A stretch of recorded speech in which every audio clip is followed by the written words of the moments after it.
혹시 복잡한 문제 앞에서 가장 눈에 띄는 해결책 하나에만 매달려 본 적 없으세요? 이것만 해결하면 돼 하고 말이죠. 근데 만약 그게 전부가 아니라면요? 더 나은 방법이 있다면 어떨까요? 자, 오늘 우리가 함께 알아볼 건 바로 문제의 진짜 본질을 꿰뚫어보는 아주 강력한 관점, 시스템 사고입니다. 자, 이걸 이해하기 위해서 우리 모두가 생생하게 기억하는 한 위기 상황으로 한번 돌아가 볼게요. 그때 언뜻 보기엔 너무나 명쾌해 보였던 해결책들이 있었죠. 바로 코로나19 팬데믹이 전 세계를 휩쓸었을 때 말이에요. 정말 거대한 불확실성과 두려움이 우리 사회를 뒤덮었잖아요. 사람들은 당연히 뭔가 즉각적이고 아주 강력한 조치를 원했습니다. 바로 이거죠. 이게 바로 터널 시야의 아주 전형적인 예라고 할 수 있어요. 마치 좁은 터널 안에서 밖을 보듯이 눈앞에 위협이라는 딱 한 가지에만 모든 초점을 맞추는 거예요. 그러다 보니 더 넓은 그림은 전혀 보지 못하게 되는 거죠. 굉장히 직관적이지만 사실은 꽤 위험한 반응입니다. 그때 분위기가 어땠냐면요. 언론이나 일부 전문가들이 이 문제를 거의 흑백 논리로 몰아갔습니다.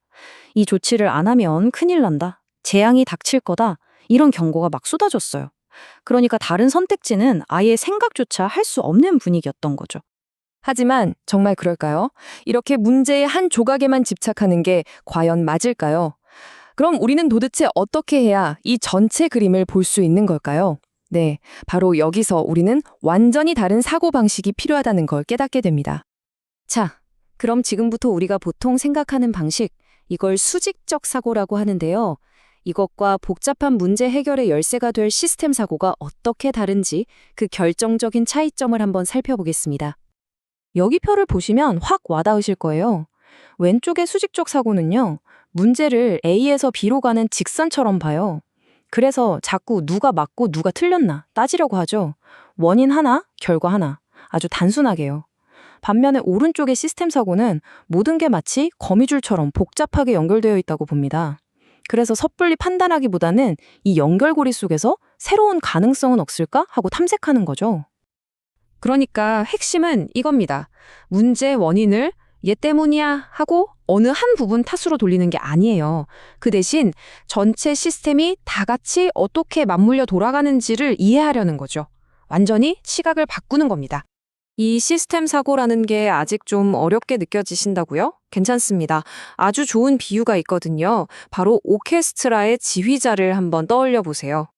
한번 생각해 보세요. 정말 신기하지 않나요? 지휘자는 무대 위에서 어떤 악기도 직접 연주하지 않아요. 자기 스스로는 단 하나의 소리도 내지 않는다는 거죠. 그런데도 그 멋진 교향곡 전체를 만들어내는 사람은 바로 지휘자입니다. 대체 어떻게 그 수많은 악기들이 내는 제각각의 소리들을 조화롭게 엮어서 하나의 감동적인 음악으로 만들어내는 걸까요? 바로 여기에 답이 있습니다. 지휘자는요, 오케스트라를 그냥 악기 연주자들의 모임이 아니라 하나의 전체 시스템으로 봅니다. 바이올린과 첼로가 어떻게 어우러지는지, 타악기가 언제 들어와야 하는지, 그 모든 상호 연결성을 꿰뚫고 있는 거죠. 개별 연주자가 아니라 전체 시스템을 지휘하는 것. 이야말로 시스템 사고의 정수라고 할 수 있습니다. 좋습니다. 그럼 이 지휘자 같은 사고방식을 가지고 우리 처음 이야기했던 코로나19 사례로 다시 돌아가 볼까요? 이걸 적용하면 과연 뭐가 달라질까요? 지휘자가 오케스트라 전체를 보듯이 시스템적으로 생각하는 사람은 국가를 단지 방역이라는 하나의 문제로만 보지 않아요. 국가는 방역뿐만 아니라 외교, 경제, 물류 같은 수많은 파트들이 복잡하게 얽혀서 돌아가는 하나의 거대한 시스템이니까요.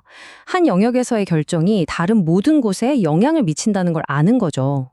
실제로 당시 보도를 보면 이런 내용이 나와요. 이게 무슨 말이냐면 입국 금지라는 당장은 당연해 보였던 해결책이 오히려 외교나 경제 분야에서는 더 크고 새로운 문제를 알 수 있다는 걸 깨달았다는 뜻입니다. 더 넓게 보니까 다른 그림이 보인 거죠. 그리고 바로 이런 폭넓은 접근 방식이 당시 외신들이 새로운 글로벌 표준이라고 극찬했던 K-방역 모델로 이어진 겁니다.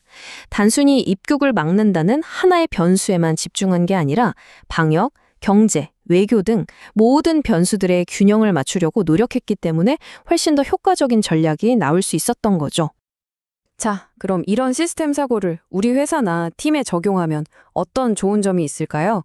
첫째, 각 분야 전문가들이 모여서 혼자서는 절대 풀 수 없는 복잡한 문제를 함께 해결할 수 있게 됩니다.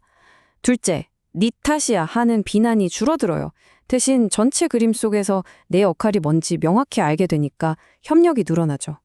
마지막으로 리더는 전체 상황을 한눈에 보면서 한정된 자원을 가장 효과적으로 쓸 수 있게 됩니다. 정말 강력하죠?